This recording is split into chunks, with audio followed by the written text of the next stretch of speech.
Ooh, damn.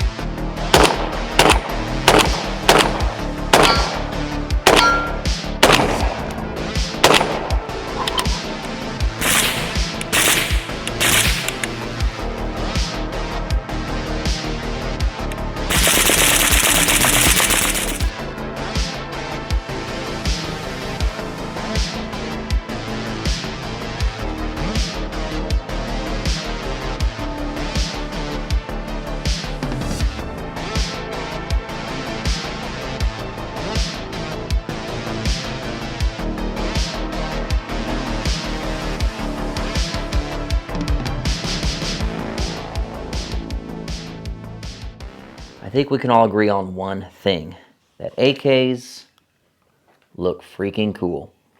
And I love AKs. I think a lot of people that watch this channel truly do love AKs, or at least you're very interested about AKs and AK accessories, much like propane. Well, when you get into AKs and you want to end up suppressing them, there's a lot of different ways to put suppressors on AKs, but a very easy way has always been, and still kind of like the leading standard, is the Dead Air Wolverine PBS-1. They make adapters for all the common AK thread pitches. It can handle bad concentricity. It's extremely overbuilt, robust. It's a good can. But I think one really special thing about it is that it just looks so cool on an AK because it does have a striking resemblance to the real Russian PBS-1. Recently, there's been a new suppressor in town called the Resilient Suppressors Putnik.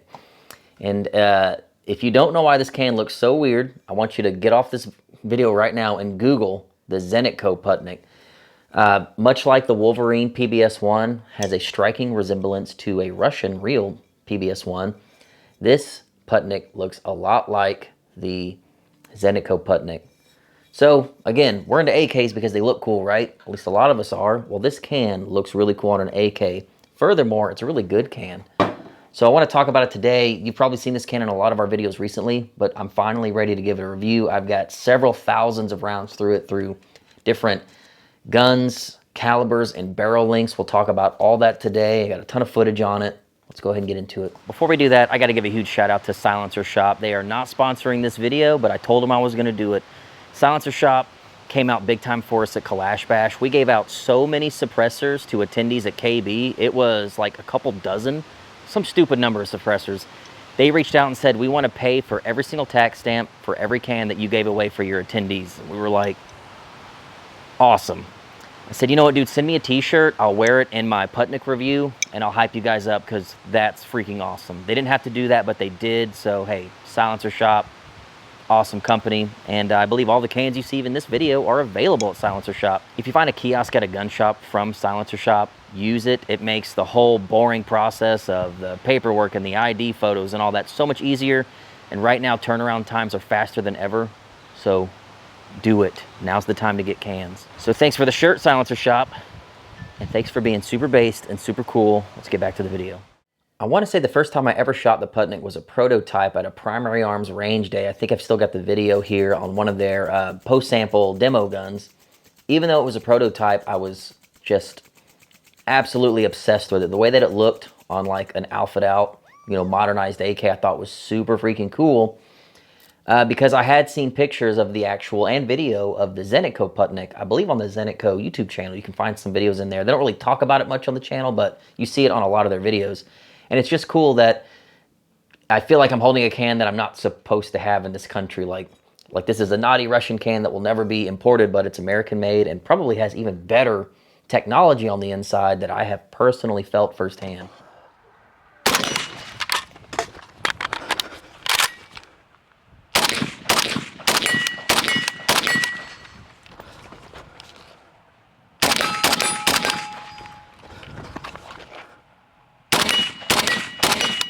Here we go. As far as restrictions, 308 and 6.5 Creedmoor, you can shoot those rounds through this, but no shorter than a 14.5-inch barrel. As far as 5.45, 7.62x39, and 300 blackout, supersonic, and subs, you can go as low as an 8-inch barrel. I personally have not shot anything under an 8-inch barrel. The crinks are the shortest thing that we've shot, right at 8 inches, but that's like right on the brink of pushing it. They are full auto rated, specifically on 545, 556, 762 by 39, and 300 blackout. And they leave a little note on the website that says if you are going to put this on a full auto in a caliber not specified, reach out to them. This can is a little over 6 inches long, 6.2 to be exact. It weighs 20.9 ounces. It's 2.3 inches in diameter.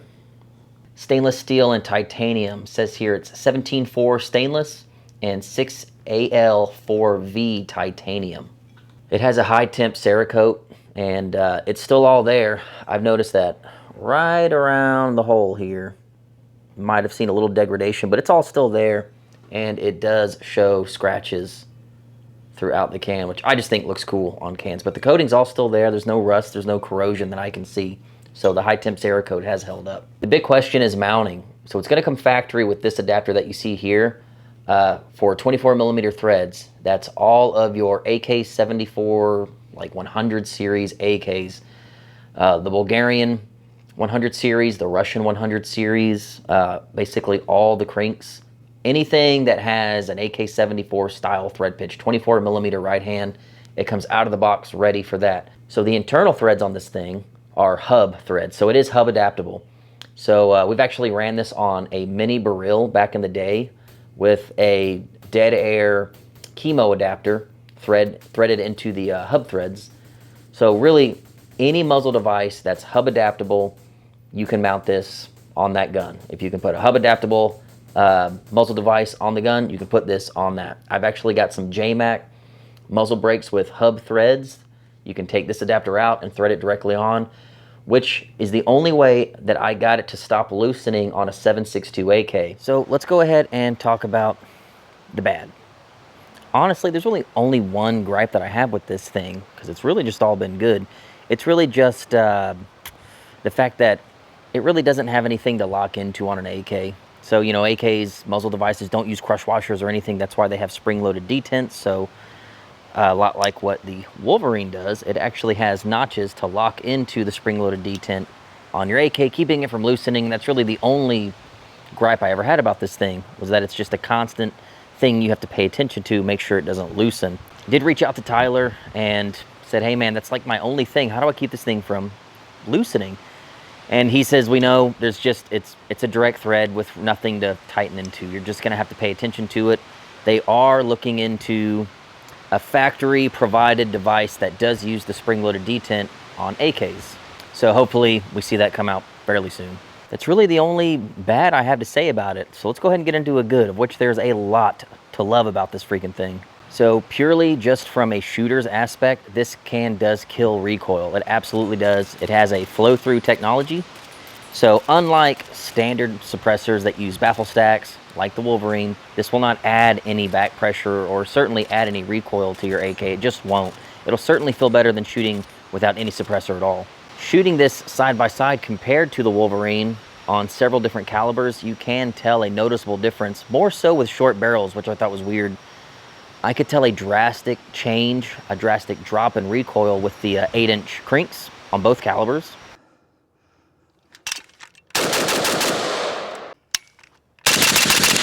It shoots so much better. Totally different gun.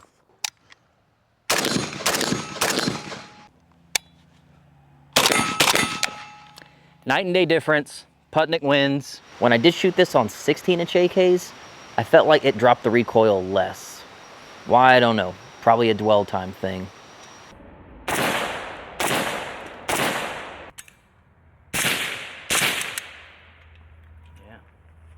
But I did shoot two AKs specifically side by side. I shot an SLR 107 7.62 16-inch barrel compared to a 5.45 Bulgarian AK-74 16-inch barrel, unsuppressed.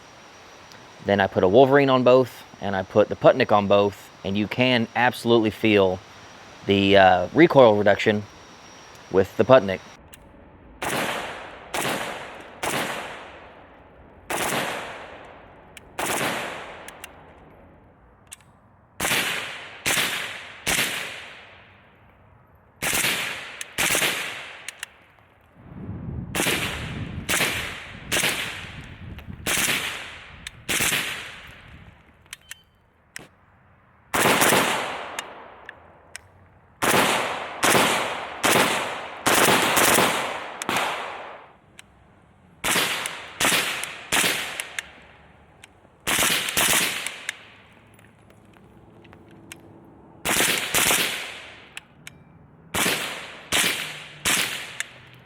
can tell the recoil reduction with 5.45 with a full-length barrel. Not so much on 7.62.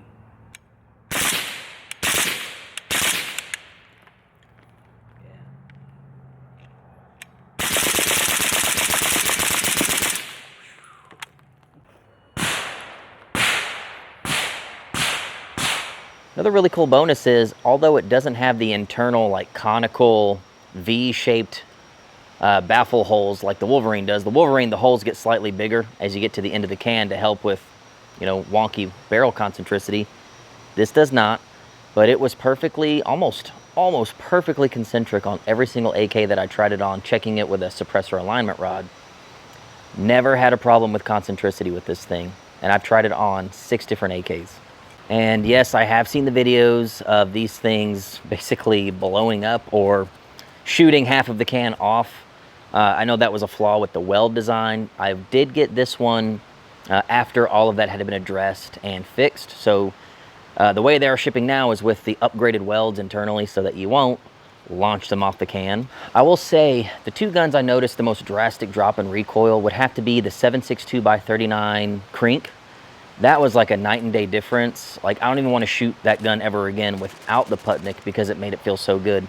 The other one, surprisingly, was a 16-inch 5.56 AK. Out of the 3 16-inch, the full-length AKs I shot, 7.62, 5.45, and 5.56, I felt like this killed more recoil out of the 5.56 full-length barreled AK compared to the other 2. Why, I don't know. Just from my shoulder dyno, that's the way it felt. Another big bonus is price. This comes in at $100 cheaper than a Wolverine. And that's good. So let's go ahead and do a bit of a comparison between this and a Wolverine, and I'll talk about the pros and cons, because I think these are both trying to solve a similar problem. I think they're both trying to tackle the same thing. They're both trying to be AK suppressors for a couple of big reasons. The Wolverine was designed around the AK. That was 100% what this thing was made for. It has a ton of different thread adapters for common AK thread pitches. And the way that the holes get bigger going to the end of the can was meant for AKs with bad concentricity, which is such a big problem with com block import AKs. And also, it looks really close to a real Russian PBS-1, so it looks super cool on an AK. It just has that right vibe to it. It passes the vibe check with flying colors based on the looks alone. Now, the Putnik was designed with the AK in mind. It comes ready to go with 24mm threads, and there will be more adapters for all the different common thread pitches with AKs. It's flow through. They knew that you were going to put this on AKs with, you know, overgas systems, and this helps with that. You don't really need a K&S piston with one of these. You kind of do with one of these. And it seems like they are using a slightly larger, maybe like a 10mm hole all the way through to help a little bit with concentricity, so they did have that in mind as well, so that's good. And then aesthetically, this looks just like the Zenit Co. Putnik, a can that we'll never get in this country. It passes the vibe check big time. I would say more so than the Wolverine. Every time I took this to the gun range and there were other people there, they stopped what they were doing and they came over to ask me, what the hell is that? And then they shot it and they said, oh, it looks crazy and it shoots freaking amazing too. Like, it passes the vibe check big time. So both with AKs in mind, both aesthetically were meant to look good on AKs and clone Russian counterparts, for the most part. Both seem to handle the bad concentricity well, one more than the other. Overall, the Putnik is maybe an ounce or 2 lighter depending on how you have your Wolverine configured. A little bit shorter, substantially thicker, so VTAC barricades, this is definitely going to be an issue. This, not so much. The Putnik definitely kills recoil when the dead air Wolverine can add a little bit. As far as strength, I think you have to, without a doubt, give that to the Wolverine. We have tens of thousands of rounds through this can specifically on full autos, semi-autos, 308s, 223s, 5.56s, every caliber you can think of, we've passed it through this can. Still holding up. It's had baffle strikes here and there because AK problems, and it still suppresses really well. And it's just a freaking tank of a can. This is like a lifelong can, 100%. This one is still new, so I would say the jury's out, and it had a bit of a rough start, basically launching its outer layer downrange, but they seem to have fixed that. It's not been a problem for me, so time will tell. But you have to give durability to the Wolverine so far. As far as the mount, Dead Air Wolverine definitely has the mount on lock, out of the box. The way the collar system works out, the way the spring-loaded collar up front tightens everything down and locks into your detent. They have it out of the box, ready to go. It's not going to loosen. I think time and the aftermarket will solve that problem. But for right now, the Wolverine has a better mounting system. For AKs specifically, if you want to put this on other guns, yeah, it's hub adaptable, but so is the Wolverine. Aesthetics, I think they both, although they hit a little different, I think they both deliver 100% in the looks department. The Wolverine has always been the best looking can for an AK, but I think the Putnik just looks cooler. It looks so different. It's so fat and chunky. I think this just looks pretty freaking insane hanging off of an AK. And you think it would be heavier, but it's just a hair lighter and shorter. So as far as having a big weight hanging off the end of your AK, you got to give it to the Putnik. The way they feel shooting, it's no question. The Putnik just feels better on AKs. The lighter recoil on a gun that already has a lot of recoil is a welcome feature to this thing, and not really needing to worry about tuning your gas. Huge win for the Putnik. I've had good luck shooting subs through both of these. They seem to offer enough back pressure to run them, which is interesting. So I have to give a point here to the Putnik, even though it's flow through, which typically doesn't run subs reliably. I've run subs through 8-inch barrels and 16-inch barrels through this can reliably, which kind of blew my mind because I did not expect that to work. So it's cool that somehow subs are working through it without all the added back pressure that they usually need to work.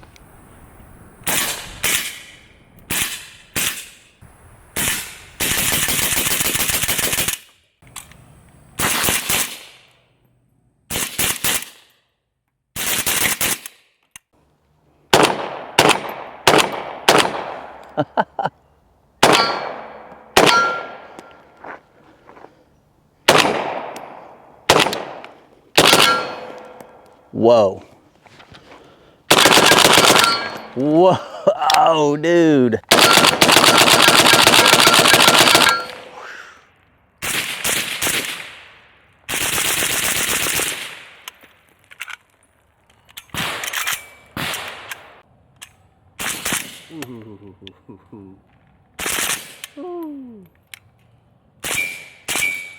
Wow.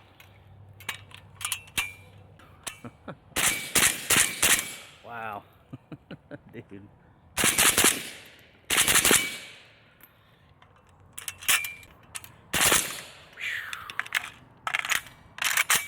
Price, slight win for the Putnik. It's $100 cheaper, is what it is. Overall, if I had to pick one right now, if I didn't have either and I had just shopped them, picked up 2 AKs off the table, I don't know. I think I had to go with the Putnik purely on how much recoil that it kills and how crazy it looks. And if you've got an Alpha Clone AK, this is the way to go, dude. It just looks so damn cool. As long as it holds up and that durability issue has been fixed, I think this is my favorite current AK can. However, this will always be a staple of suppressing AKs. It's just that damn good, and it's been around so long. Right now, this is the hotness, dude. This is my favorite can that I've been using so far. Anyway, that's all I have for you today. Like I say, we're about 3,500 rounds in. No crazy baffle strikes, no issues to speak of other than it loosening a little bit here and there. Depending on the caliber you're shooting and the barrel length, it seems to vary. Other than that, absolutely no complaints. I was blown away how much I liked this can. I like it just as much shooting it as I liked looking at it. So it's a win-win. Thank you, Resilient, for letting us shoot the absolute piss out of this from new. We got it brand new in the box. And yeah, man, it's been a really cool experience. And I hope you guys enjoyed this video. Be sure to go check out Resilient on Instagram. Go check out Silencer Shop on Instagram and Facebook and all over those places. Both Dead Air and Resilient are offered at Silencer Shop, and the kiosk makes it super damn easy to get all the difficult stuff done in a timely, orderly fashion. And tax stamps are coming back faster than ever. So now's the freaking time, dude. That we have no idea how long it's gonna last, this quick turnaround. So do it now. Anyway, you're gonna see this can and the Dead Air Wolverine show up on this channel quite a bit more in the future. That Wolverine ain't going away, dude. This thing still rocks. That's it. Thanks for watching. See you next time.